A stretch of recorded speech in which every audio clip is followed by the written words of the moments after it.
back to the Dave Nemo Show. Hey guys, we're over at the Media Interviews and Content Creator Zone at the ACT Expo over here in California. Big thanks to our friends at Ryder for making this all possible. We're sitting here, by the way, with Brad Bayne, the General Manager of 4Gen Logistics. First of all, good morning to you. Good morning. Glad to be here. Are you enjoying yourself so far? Absolutely. It's been a busy show already, and we got a couple of full days ahead of us. So, where are you coming in from?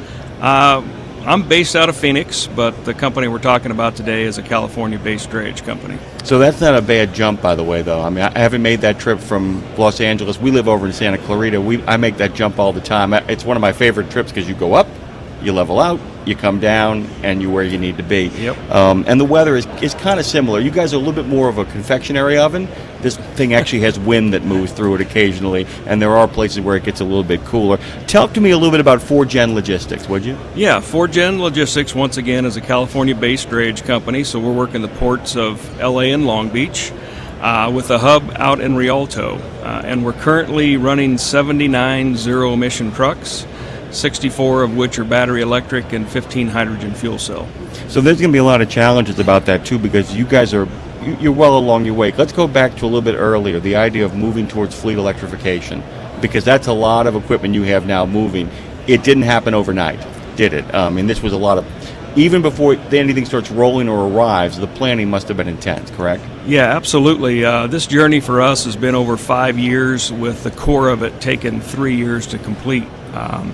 We have two big infrastructure projects at our 2 yards. We have currently 44 dispensers to charge our 64 battery electric trucks, and as we like to say, being an early adopter, it's not the leading edge, it's been the bleeding edge as we learned this process. Well, right, and that's the other thing too, because we were just talking about this earlier, and probably is going to come up in conversation all day long. This is as much of a human challenge as it is a technical challenge, because in order to have an electrified fleet, you've got to have partners all over the place. You've got to make sure that wherever you're going, the people you're working with have bought into the project and are willing to kind of go there with you. Can you talk a little bit about any sort of, not resistance is the bad word, but really kind of helping your partners and the people that work for you understand what it is you're trying to accomplish? Yeah, I mean, for really all of our partners, being an early adopter, everybody was learning. From our charging company, from our OEMs on the truck side, from the utility side, they really hadn't done projects of the size that we're talking about. So we had to work very closely together. There's a lot of pitfalls along the way, trials and tribulations, frustrations, but all aspects of the project face that. Was there a consistent bleed, if that makes any sense? Like a thing that you said, man, when we do this again, or when we begin phase 2 or phase 3 of this project, that we're really going to make sure we improve upon. And by the way, no criticism there, because when you're first, you're going to have to go through all the mistakes that nobody else has made yet, because nobody else has tried it before. What did you learn during the process that allowed you to kind of face the next challenge? You got these infrastructure projects, right? What did you learn early on that allowed you to maybe pick up speed and do things more efficiently? Am I making sense here, by the way? Yeah, absolutely. I think for us, a couple of things. One, everybody we've dealt with, especially on the utility side, is more well-versed in the size of the scope of these projects. And then for phase 2, which we've already began, which will double our charging capacity, we've kind of went with a different vendor. So we've learned, there's specific people in the industry that have really advanced more rapidly than others, and we feel we've connected with a great partner to help us through that second phase. Let me ask you about that in regards to a great partner. Did you also find that the partners that work best in this are the ones that understand the regulatory compliance issue, meaning the idea that often it helps to know who the people are that can actually speak the language, unlock the doors, know the players in this game? Because while you guys are located out here in California and have relationships, you're always looking for people who have the same sort of connected relationships that can accelerate the process. Once again, am I making sense? Yes, absolutely. It definitely helped, and one of the big things in our selection for the Phase 2 infrastructure provider was their relationship with SoCal Edison, our utility provider. That was a struggle in our first phase, and it was extremely important to us when we looked for that second phase provider that they had a strong relationship with SCE and the other utilities that we're dealing with. Yeah, because one of the other things too, and it's so hard because often when you're talking about bleeding, friction, sharp elbows and all that kind of stuff, it's so difficult sometimes when you're ramping up a project like this not to sometimes drift into what I call an adversarial situation. Having partners that have relationships, often they can become whisperers for you. They can say, maybe you should take this approach, or this is the person you want to talk to. In regards to when you finally shifted over, what were some of the challenges that began to kind of alleviate themselves? What began to get a little bit easier as you went on? Yeah, I think for us it was just, one, we were excited to know that we had enough power in the area at both of our locations, so we didn't have to worry about the utilities bringing power to us.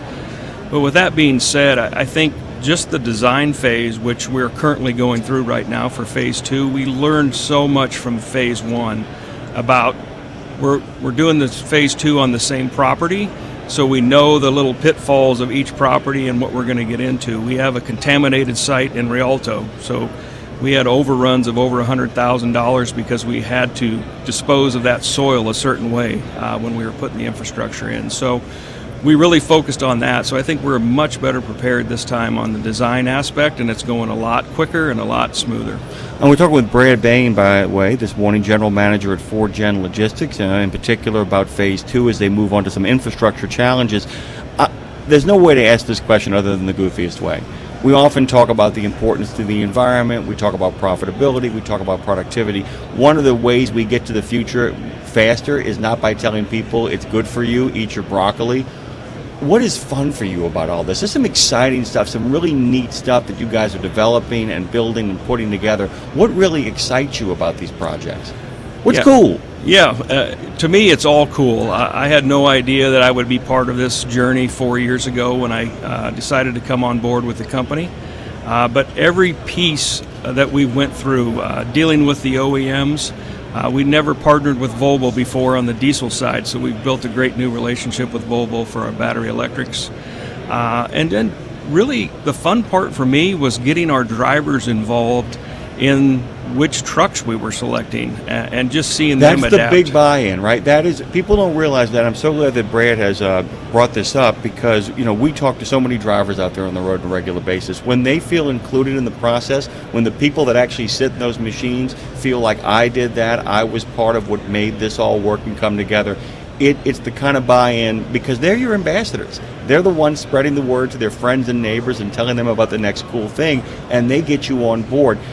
Was there anything in particular, do you remember any particular driver or anyone you talked to during this process that actually inspired you, made you a little more excited about it? Yeah, actually, it was the day we decided that we were going with Volvo. We were at a ride and drive event, and we had taken 4 of our better drivers over that had been with us for a while.